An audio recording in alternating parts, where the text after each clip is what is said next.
Is it show and tell time, Yetta? It is if you have the experience to show and not just tell. Well, you know I do. Okay. On that note, Moving forward with the Decker team. Moving forward together with the Decker team. welcome to another episode of Life's Inside Track. I'm Yetta Decker. I'm Ken Decker. And we're with Roz and Sean, affectionately known as Rise and Shine Woodland. From Woodland Realty Investments. Exactly. And we're excited that we get to share techniques, thoughts, tips, and tools, and tactics, actually, that we all need, we all deserve. You, I, everyone. So we get to turn our house into home, our families thrive, and we live the best life possible. So we're going to consider that if you're only going to tell what you do, you're missing the boat. You've got to be able to show what you're doing because it has more power in it. More truth. And it actually helps build relationship. Absolutely. Right. Who likes to be told? Yeah. You know, have you ever had somebody tell you to do something or how to do something and you knew perfectly well they'd never done it themselves? It's happened a few times. How did that go? It doesn't land well because why would I do something if you haven't done it to show that you have a track record? So Very good. And it erodes a relationship. Absolutely. That just hit me right now that when, and I'm not saying I've never done it. I think we've all done it more times than we want to probably admit. We've read something, we've learned a thing, and then we tell somebody how great this thing is, but we really don't have a clue because we have no tangible experience of it. Evidence. We have no evidence, and therefore it doesn't land. It's like, I forget who it was, but a woman came to an expert and said, tell my child to not eat sugar. Oh, yeah. And the person says, okay, bring him back in 2 weeks. And then in 2 weeks, that expert said, stop eating sugar. And she goes, well, why couldn't you have said that 2 weeks ago? And he said, because 2 weeks ago, I was still eating sugar. Right. Oh, That's perfect. credibility, Yeah.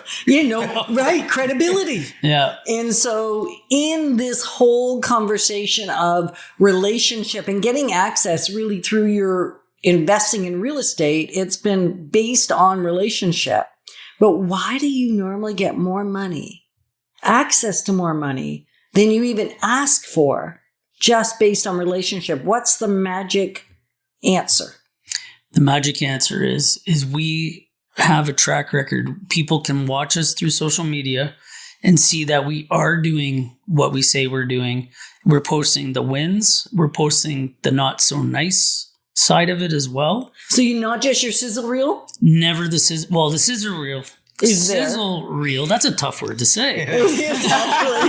So the highlights. Yeah. Not just the highlights. We share what challenges that we face along the way, the financial side of it as well, in some cases, just to show people that it's not all wins. There are challenges. In the end, we come out ahead, but there is always opportunities to learn, we'll call it. Opportunities to learn. Always. Yeah. Always opportunities to learn. Now, speaking of learning, let's say somebody who's listening says, you know what, I've been listening to you guys a lot this month, and I really like to learn how you did what you did because, you know, maybe they're in a financial bit of a mess or they're doing okay, or maybe they're even doing great, but their stock portfolio or their investment portfolio is underperforming and they want to look at alternatives.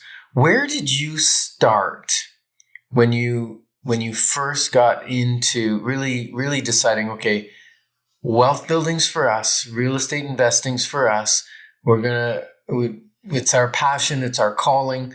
What was your first couple steps at that point? Well, the first step, again, was understanding our own finances so that we could build the nest egg, the Surprises and Adventures Fund. That was Surprises and Adventures Fund. Yeah, I thought Emergency Fund didn't sound very good, so I changed it to Surprises and Adventures. That's amazing. And it's been an incredible adventure that we're on, and what a surprise that we've come this far, really. To be able, again, just to understand the process and to be able to follow others that have the evidence, that have the credibility to learn and follow them, so that we become people that other people can learn from and follow. Right. And trust. Now, I'm going to take you back to maybe there was a sore point at one point in your relationship. I'm throwing them right out, just throwing something out there. Right. I know at one point, education became really important to Sean, and he wanted to spend money on some conferences and some training programs and stuff like that. And so there may be people out there that have a partner and one's pushing hard and one's, like you said in the other show, the donkey, The donkey. that's holding back, right? What advice do you have for them? Well, I would have to go back to tasting the pudding yourself, because Sean had gone to a conference and then in December of 2019, and then he invited me to a follow-up conference that was in March 2020. And he said, I would like you to join me. And it was by joining him and experiencing that 3 days that I was then became willing to proceed. And I said, this seems like a good investment, but I didn't know the person. So I immediately didn't trust them. But when he gave me the you weren't opportunity. in their community. Right. And speaking of community, maybe you want to be in our community. And so what I would recommend is that you drop an email to us at together@deckerteam.com and join in our community. Get a taste of what we're like, what our passions are, and maybe there's some alignment there. Yeah, and then we can help you move forward too. Mm-hmm. Right? Because this has been a very shared journey with Sean and Roz, right? We did some showing and not just telling. Mm-hmm. And now you're doing the showing and not just the telling. And it deepens the relationship. And actually, don't you find that you have a lot more latitude for when someone fails, when they haven't put themselves on a pedestal and they haven't actually even allowed you to do so? Say a little bit about pedestal. The no need for a pedestal.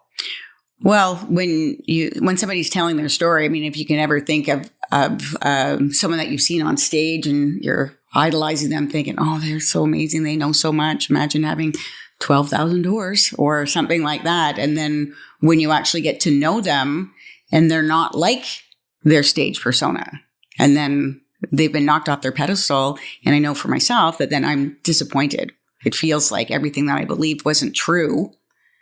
And then I'm, Right. Now, who put them on the pedestal? Did they put themselves on, or did you put them on? No, that was me. That was me. In that case. That was me in that case. Yeah, I put them there. And yet sometimes do you not think people put themselves on a pedestal by only showing the highlight reel? Like you've had some setbacks in some of your projects, Sean? Yeah, we try not to. We try to not put ourselves on a pedestal, but we share, like I said earlier, share the difficulties. We share the hard times.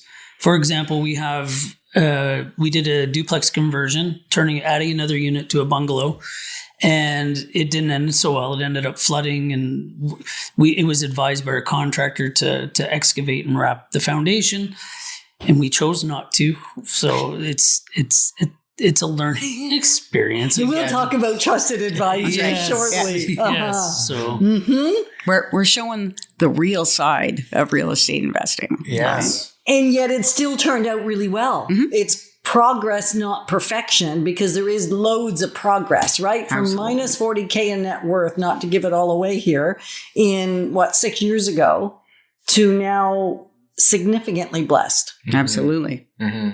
So my question is, in what areas could you use a little more showing and a little less telling? Mm-hmm. We're delighted to be positioning with you to build wealth wisely. It's about more than just money. Moving forward with the Decker team.